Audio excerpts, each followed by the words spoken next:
What's going on, everyone? I'm product specialist Amelia Colgate. And I'm Galen Visengard here with our 707 performance team. We have one of our biggest builds of the year to show you guys today. It's a 2022 F-250 Limited.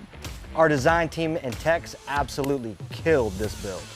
Eric, you were pretty hands-on with this one, so why don't you walk us through it? Absolutely. On this build, we went ahead and color matched our front emblem, went with a shorter valance. If you follow me around over here, we added 10 rock lights to this truck, 2 per wheel well.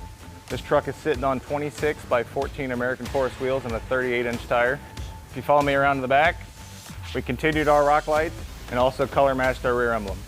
What kind of hitch is that thing, Eric? We got our big old heavy-duty bulletproof hitch, which is fully adjustable for any height trailer you need. That thing's cool. Great installation, Eric.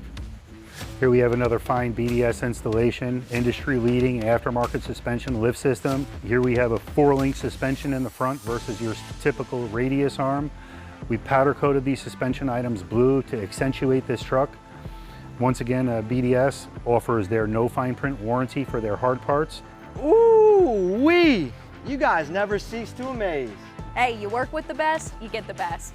Make sure you follow us on Facebook, Instagram, and TikTok to stay up to date on all of our 707 builds. You can also come stop by the dealership, visit our website, sarasotaford.com, or give us a call at 888-349-4989.